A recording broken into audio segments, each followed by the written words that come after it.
Welcome to the Deep Dive. Today, we're really getting into one of the biggest, most persistent mysteries in American history. That's right. The assassination of Martin Luther King Jr. Exactly. And we're using a YouTube documentary from Real Stories called Who Really Killed Martin Luther King Jr. as our jumping off point. Yeah, the goal here is to unpack all the layers and complexities surrounding this event. Because the official story, the one most people know, says James Earl Ray was the lone assassin. Simple as that. Right. But this documentary, and frankly, decades of discussion since, they raise some really big questions. Was he truly alone? Or were there maybe other forces involved, more powerful ones? It's pretty staggering when you think about it. The documentary mentions that 75% of Americans actually disapproved of King when he died. 75%, that's huge. It really paints a picture of the time, doesn't it? A deeply divided country. And that kind of opposition, well, it certainly means there were people, groups, who had strong motives. Precisely. And the documentary doesn't just stop there. It actively challenges that lone gunman idea. How so? Well, it explores the possibility of a wider conspiracy, not just, random haters, but maybe involving secret services, people in power. It does make you think of other moments, like the JFK assassination, where the official story has always felt a bit incomplete to many people. Exactly. There's a parallel there. King, like JFK, was challenging the system in fundamental ways. His civil rights work, his stance against the Vietnam War. That definitely made him enemies in high places. Undeniably. He was seen as a threat by various powerful groups. Okay, so maybe we should start with the day itself. Lay out the timeline. Good idea. Let's go back to Memphis, April 4th, 1968. Right. King was there supporting the sanitation worker strike, a really pivotal moment for civil rights and labor rights. He was staying at the Lorraine Motel. And the documentary states that around 6:01 p.m., he was standing on the balcony, and then the shot rings out. Witnesses saw someone, a man, running from a rooming house across the street, right? Yeah, and there were immediate reports of a white Mustang speeding away. That triggered a search. And then they found the package. About half an hour later, police found a bundle nearby. Inside, a rifle, binoculars, the supposed murder weapon. And Dr. King was pronounced dead just a little after 7 p.m. 7:05 p.m. at St. Joseph's Hospital. A devastating loss. The official response was massive, wasn't it? Oh, huge. The FBI launched this enormous investigation literally the next day, April 5th. I read it cost millions. Over $2 million, involved something like 3,500 investigators. I mean, they threw everything at it. Shows how seriously it was taken, at least on the surface. And then the trail leads to James Earl Ray. Right. He's arrested, where was it? London, June 8th. Trying to get to Rhodesia, of all places. Yeah, using a fake passport. He also had other Canadian passports on him and a loaded pistol. He was then extradited back to the U.S. to face charges. Okay, so Ray's arrested. But this is where the official story starts getting shaky for a lot of people. Exactly. The documentary digs into Ray's background. Petty crimes, burglary, armed robbery, forgery. He even escaped prison once. So the argument is, he looks like the perfect fall guy. That's the idea presented. Someone with a record, already outside the law, maybe easy to frame, and the public would likely buy it because of his past. And then there's the plea deal. That always seems strange. Very strange. March 1969, he takes an Alford plea. Which means he pleads guilty but doesn't actually admit guilt, right? To avoid the death penalty. Exactly. He pleads guilty to avoid the electric chair, but then, and the documentary really highlights this, just 2 days later, he tries to take it back. He immediately recanted. Immediately. Started insisting he was innocent, that he'd been set up. By this Raoul figure. This mysterious Raoul. Ray claimed Raoul recruited him back in Montreal, like in '67. Got him involved in running guns, maybe drugs. And Raoul provided the money. For the car, the rifle. That was Ray's story. Raoul funded him, told him where to go, what to do, right up to the assassination. The documentary brings up a good point. Could Ray, given his history, actually pull this off alone? The planning, the execution, the escape? It's a fair question. It seems pretty sophisticated for someone who is mostly a small-time crook, getting away after shooting one of the most famous men in the world, without help. Many people, including King's own family, found that hard to swallow. So, if not just Ray, or if Ray had help, who else had motives?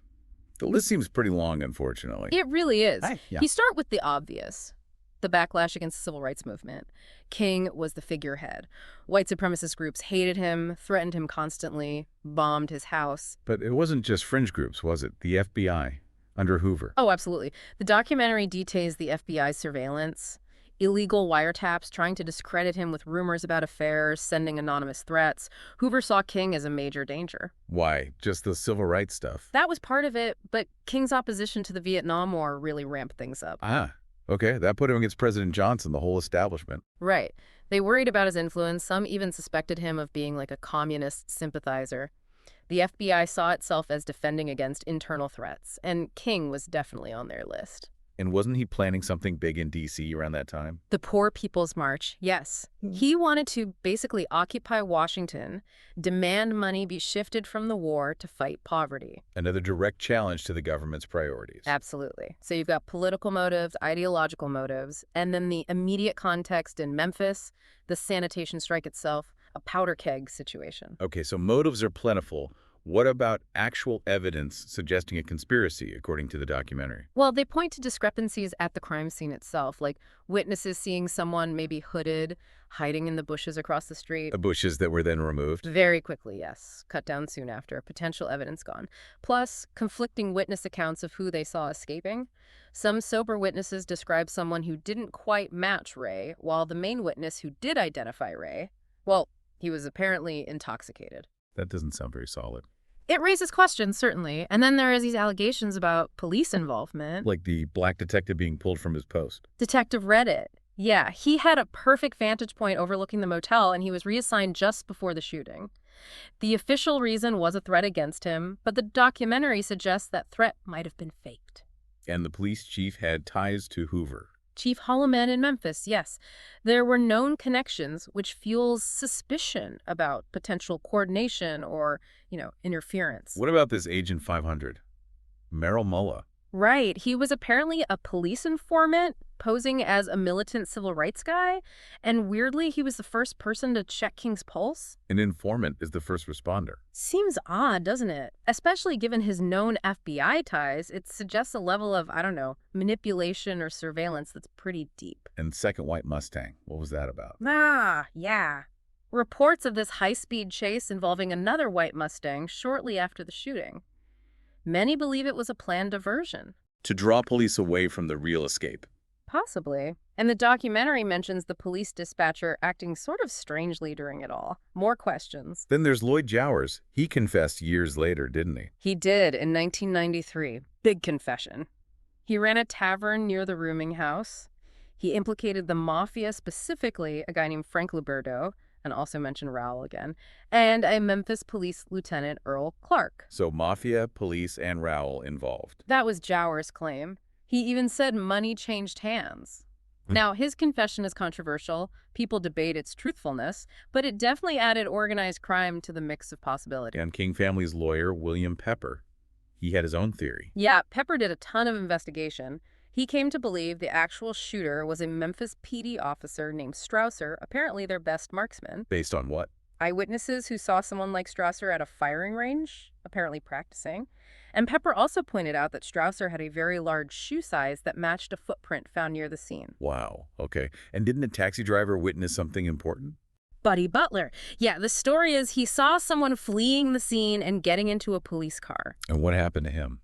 He was found dead the next morning. Officially, it wasn't ruled a homicide, I believe, but the timing is incredibly suspicious to conspiracy researchers. Another potential witness silenced. It's just layer upon layer. No. What's this connection to Jack Ruby? This is wild. In an abandoned Mustang, maybe the diversion car, maybe Ray's, it's debated they found a torn piece of paper, like from a phone book. It had a name and number on it. Yeah.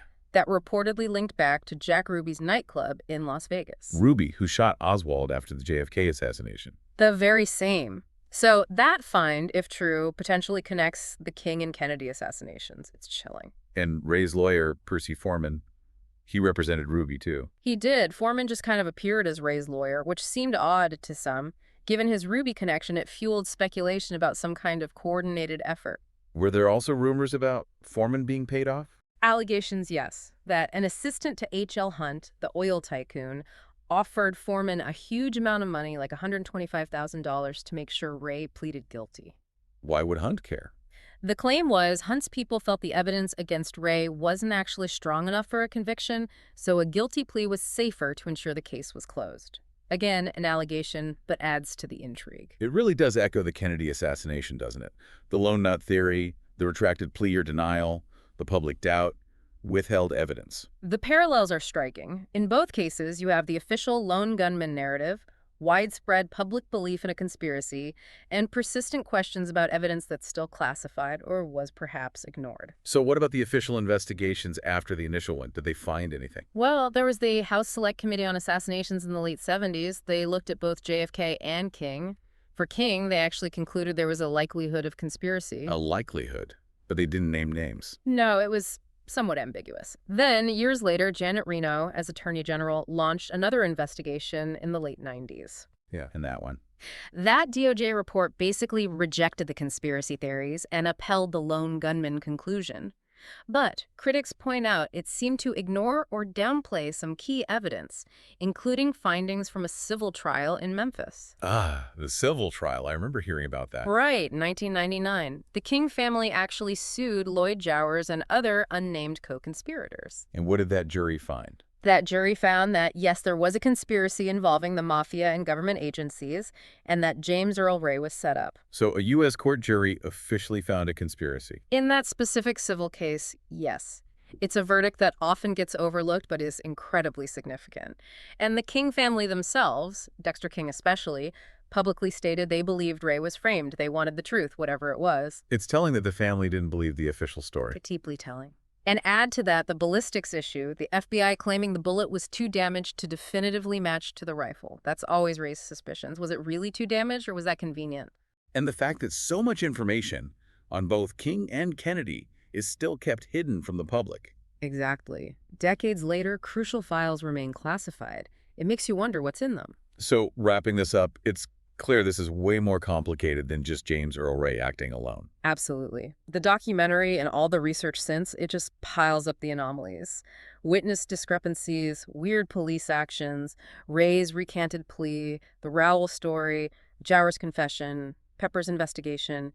It paints a very murky picture. It really challenges the narrative we've been told. And understanding what really happened, or at least acknowledging the deep uncertainties, it's crucial for how we see our own history, isn't it? Power, social change, justice. It forces us to ask hard questions. Absolutely.